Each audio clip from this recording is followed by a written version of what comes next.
On this episode of the Talent Cast, if I could ask you professionally, what is the one thing you want? The one thing you as a recruitment marketer, talent acquisition, recruiter type person, employer brand type person wants. What is the one thing you want? I bet I know what the answer is. We'll be right back. Hello, and welcome to the Talent Cast. I'm your host, James Ellis. We're here to talk about employer branding and talent acquisition, talent recruitment marketing at some fairly deep levels. We're not here to pitch books. We're not here to pitch software. This is a 100% pitch-free zone. We're here to go back to first principles and really think through what it's going to take for you to be better at employer brand and talent acquisition, for you to win the war for talent. Yes, that's a bad metaphor. Yes, people shouldn't say it. Yes, it's also my Twitter handle, so I can't help you. This will not be your standard podcast. This will be a little goofy, a little weird, a little bit of me. Hopefully, you're going to learn something from it. If you like it, please tell people. If you like it a lot, review us on iTunes and Google Play. Otherwise, you can learn more about us or talk to us directly on Twitter, again, at The War for Talent, or just go to our website, thetalentcast.com. So that having been said, here's the show. Hey, how you doing? James Ellis here. Thanks so much for listening. We're going to jump right into this thing. So yeah, what is the one thing? If I was Santa Claus or Sinterklaas or wherever you are in the particular jolly old chubby elf that brings you holiday goodies, whatever your particular religion or culture says that person is. If that person showed up and said, hey, look, I can't make you any thinner. I can't make you a pile of money. I can't give you six-pack abs. However, professionally, I can give you one thing. What would you ask for? And I bet if you thought about it for a minute, maybe even two, maybe had a drink, maybe kind of let it percolate in your head, the thing you really want is a seat at the table. You want an opportunity to be part of the decision-making process, to truly be at the table where the decisions get made, where the power happens, where things really happen. Instead of being an order taker, instead of being someone who is given orders, you were there helping shape and influence the decisions. That's ultimately what you want. And that's a big ask. That's a big ask. The number one complaint among HR professionals is that they feel like they're not having a seat at the table. You go to the Twitter chats, you go look at the articles, it's all about, I can't get a seat at the table. HR and talent acquisition are treated as cost centers, or no one asks us, no one gives us a chance to help them, and we're not playing a role. We're simply just doing what we're told to do, and that's no fun. No one wants to do that. Well, that's not true. Lots of people want to do that. But if you're listening to this podcast, that doesn't sound like you. You want to take a more active approach to figuring out how do you influence the power. Couple elements to this I want to break down before we get too far into it. The first is we have to make a clear line between HR and talent acquisition. Not because I don't love HR, and, well, my feelings on HR are complicated, but they're well known, and that is simply HR and TA are different. They are so different. The fact that talent acquisition likely lives under your HR function where you are, it's more for, I don't really know. I think it's because it stems from a long time ago, because HR is focused on rules and focused on avoiding lawsuits. I mean, really, the existence of HR is a function of keeping the business from being sued. And because hiring people is an opportunity to get sued like crazy in this country especially, it lives under HR. That is, HR plays defense. Their job is to keep anybody from doing anything that might put them in a position to get sued. Like the legal team, their job is to see everything as the worst case scenario. They build and abide by rules because doing so keeps them protected from lawsuits, right? They can't get sued for discrimination if no one knows the color of that person's skin, or no one knows the gender or religion or what have you. The age, whatever it is. So they make rules to protect people, to protect the company from getting sued. The fact that they're called human resources suggests that they're there to help the humans, and that's wrong. They're there to help the company manage humans. Simple as that. HR plays defense. They're there to keep from getting sued. Talent acquisition plays offense. They're out there looking for talent. They're going and playing an active role in finding good people. They're more likely to understand the business with which they're working, right? If HR is there to provide and create rules that keep them getting sued, talent is there to help them grow. They're there to help find the people who are going to make the next big innovative leap, who are going to be the next great sales manager, who are going to be the next great creative spark to whatever they're doing next. That's what talent acquisition, when it's working perfectly, is supposed to do. Now, that's a really rosy scenario. Let's be perfectly blunt. That's a really rosy scenario, and that almost never happens. Talent acquisition tends to get lumped in with HR, and they tend to be told, you're a cost center, you're expensive, I have to pay your salary, and you don't bring cash into the table. You don't do anything to make money happen. Now, we all know that's a lie, that without you and your recruiters, how would you find the talent who does bring in the sales, who do bring in the big ideas, who do bring in the innovation? But because it's a step separated, and because when the salesperson goes, I sold this amazing package and we just made $1 million, they never turn around and thank the recruiter for bringing them in. That doesn't usually happen. If it does, I want to hear about that. That is a great story. But generally, we take a very narrow view. We say, the salesperson brought in the sale. All glory goes to the salesperson, not to the recruiter who found that salesperson, found that they were a good match, and pitched him or her really hard to the hiring manager to make it happen. The recruiters, talent acquisition never get the credit. Now, if talent acquisition wants to be at the table, not only does it have to explain and highlight how it gets the business, how it understands what the business is trying to do, because HR usually doesn't think in terms of business, right? Human resources people don't generally have business degrees. They have other degrees, right? They're not steeped in the concept of profit and loss statements or sales processes or funnels or what have you. A lot of them do. A lot of them are amazing at that. But generally, they're seen as being HR people. People who say, I know the rules and what you're allowed and not allowed to do and what puts us at a risk and what puts us at disadvantage. That's what HR is tasked with doing. Consequently, they aren't seen, true or not, accurate or not, they're not seen as aligned to the business. Now, there's a gray area for HR business partners who do very often know the business very, very well, but again, they're there to translate the business needs into the rules that HR follows. Consequently, they're still playing defense. Talent acquisition plays offense. So, as we move into 2018, we've already talked about budgets a little bit, but I want to get more granular about how you can leverage budget planning to present yourself as a player in the business, creating an active role within the business so that by the time 2019 rolls around, you are seen as the expert who needs to be part of the process, who has a seat at the table. None of this is fast. I literally know I just said 2019. That is a full year away. It takes time to do this. So, step one happens today, and that is based in budget planning. Why? Because businesses think in money. Businesses have 3 rules. They're existing for 3 things. Make money, save money, create brand awareness. If you can show how you're doing one of those 3 things, the business will take you seriously. And talent acquisition has a hard time connecting to those. HR even more so. And that's tough. That's really tough. That's where the real issue is. So what you're going to do is start by saying, okay, we're going to plan our budgets. Because again, even if you can't directly correlate what you're doing to making money or saving money or creating brand awareness, you can at least start to think like the people you're trying to influence, and that is starting with the money. So how should you plan your budget? Now, go back to the other podcast about planning budgets and how the goal there was to say, start with a clean sheet of paper. Don't take the bait of saying, okay, I'm going to do what I did last year plus 3%, which is just a trap. It's a trap. Don't do it. Start with a clean sheet of paper. And what do you do with that sheet of paper? This is where things get fun. Do you know what the business plans to do next year? Does it plan to grow? Does it plan to stay steady?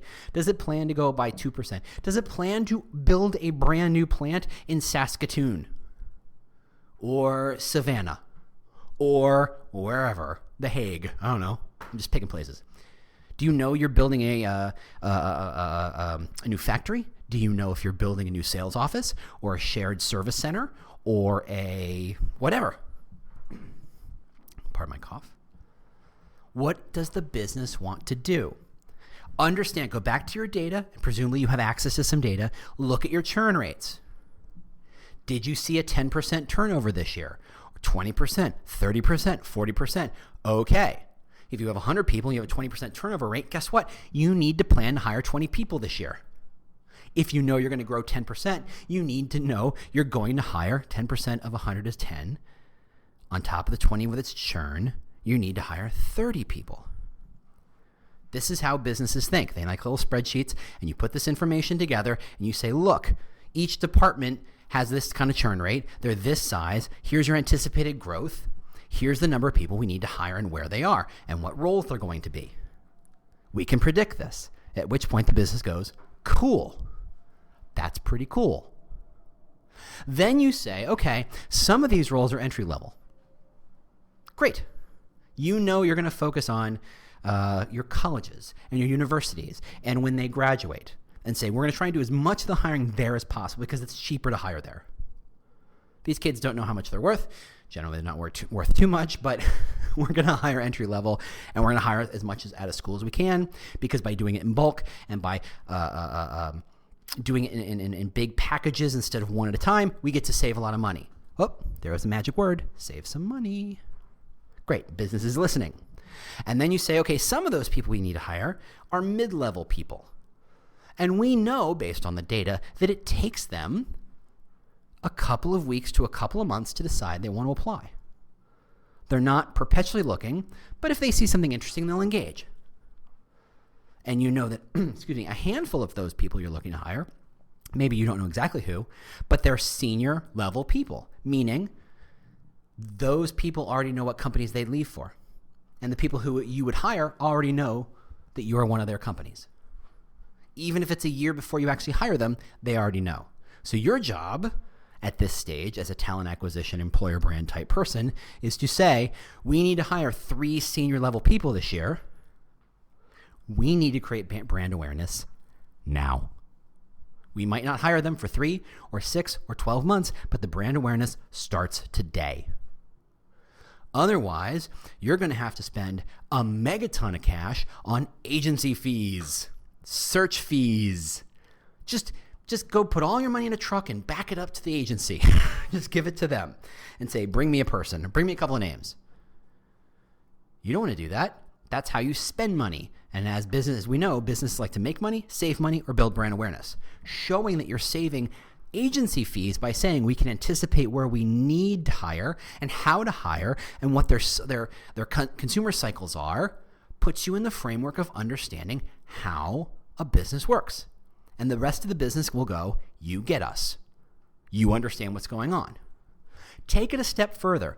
Go build yourself out a good old matrix and say, okay, here on the left-hand side, here are the roles based on churn, based on anticipated hiring needs, based on anticipated growth. Here are the roles we need to hire for. Then say, where are those people? So if you're hiring entry level, you know they're on colleges. Great. You know spending time on Snapchat might make sense. Spending time on LinkedIn may make less sense. Spending time in the ladders makes no sense. You know what channels those audiences care about or engage with.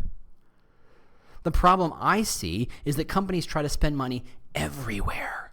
They kind of just spread it out. And a lot of them are like air cover spends. Like, yeah, we're going to buy a bunch of listings on Monster or Career Builder or Indeed, or we're just going to put them out there because we don't know where to find people, but we're hoping they're going to be there. Or we're going to spend a lot of money on ads that are going to show up on lots of different networks.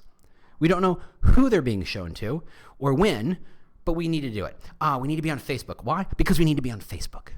How much does that cost? Because we need to be on Facebook. It's killing you. It's killing you.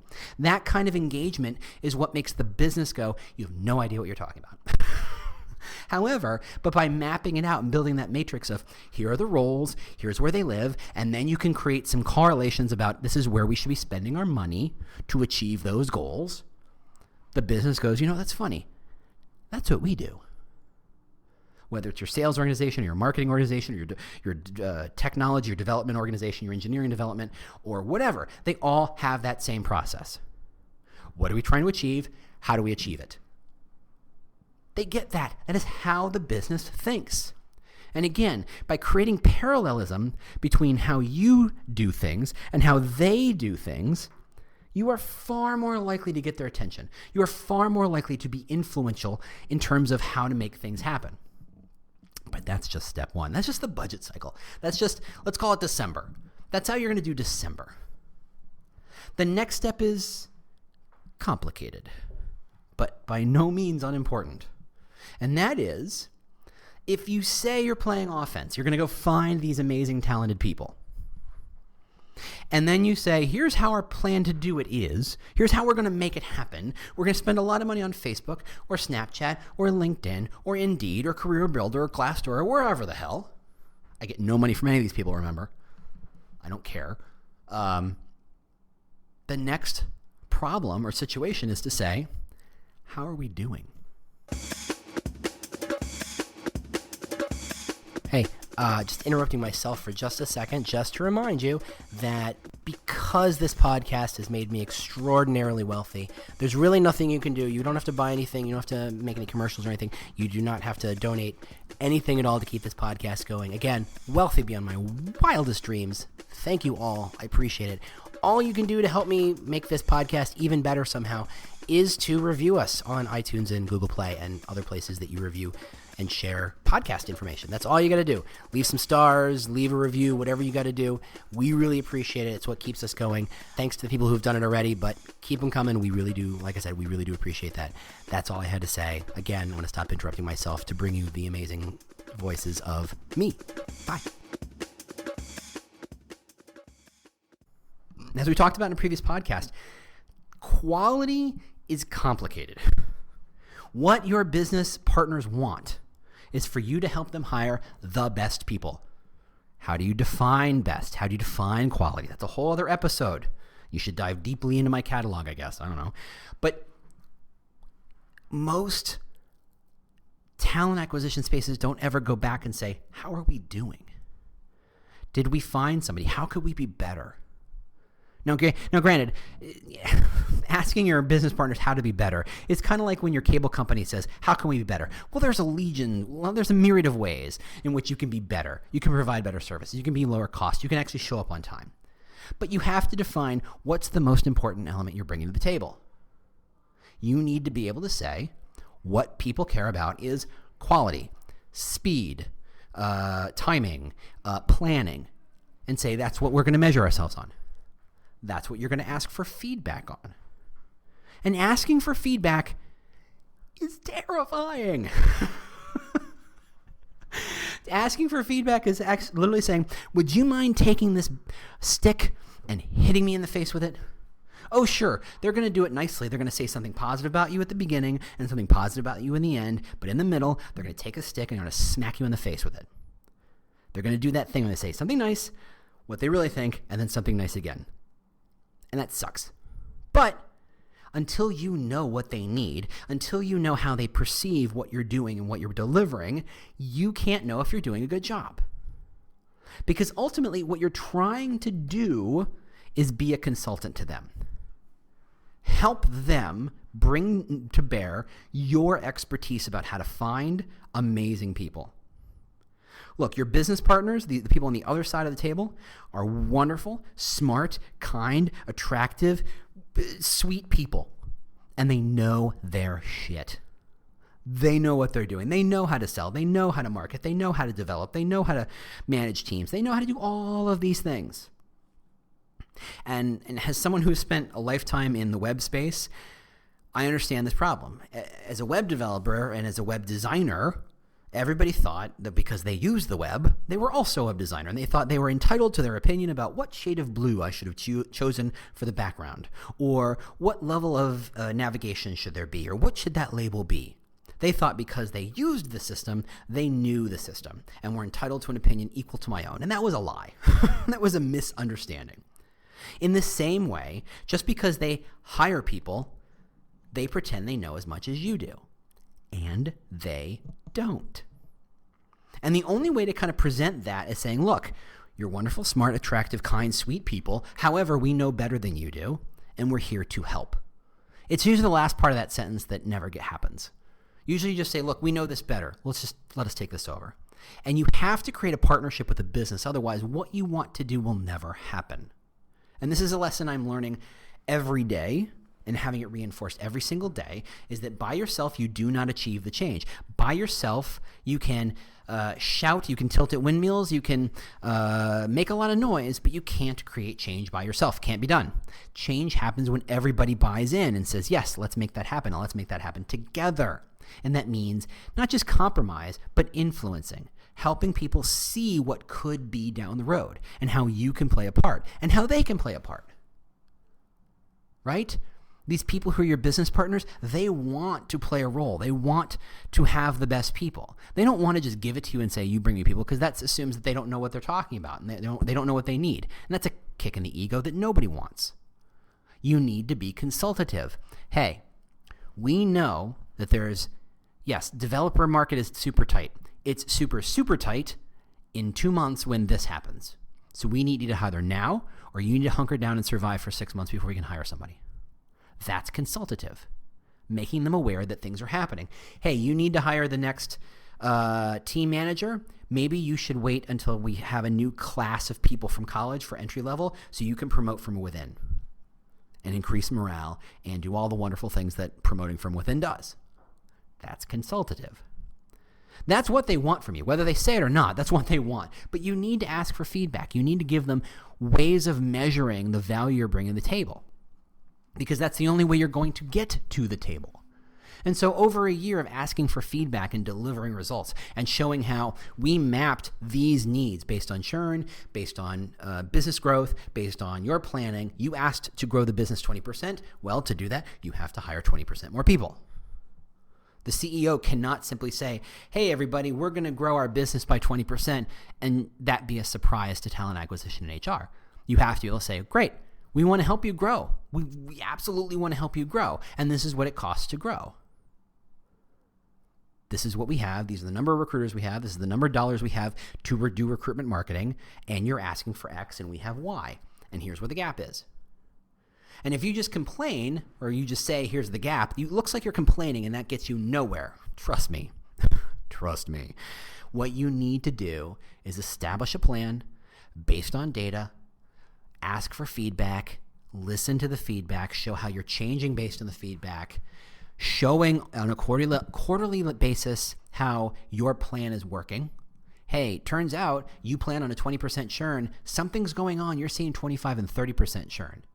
That has a business impact. And if you treat it like, hey, there's something wrong, you should fix it, well, you're not part of the business. You're not being a consultant. You're not going to get a seat at the table. You're just a complaining person who points at problems and says someone should fix that. Or you can say, look, let me talk to HR. Maybe we need some talent development support here. Maybe we need, if the issue is manager, maybe we need to train better managers or hire better managers. We can fix these things. These are all fixable problems. But if the business seems to think as you are the person who just brings people to the interview and that's it, they're never going to let you in.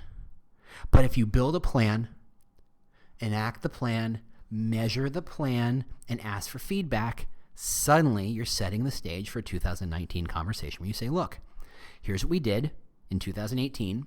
Here was our planning stage. Here's how it worked. Here's the results. Here are the testimonials from business partners who said, yes, this was working or this wasn't working. And when it doesn't work, this is what we did.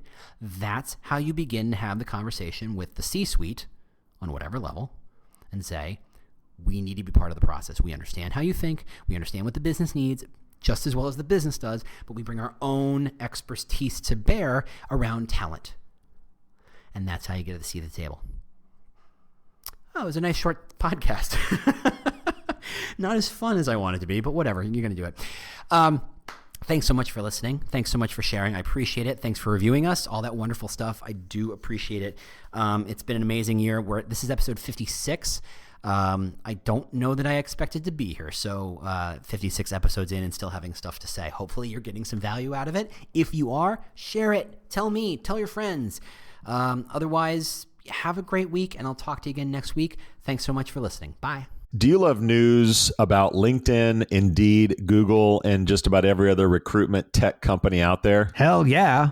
I'm Chad. I'm Cheese. We're the Chad and Cheese Podcast. All the latest recruiting news and insights are on our show. Dripping in snark and attitude. Subscribe today wherever you listen to your podcasts. We out.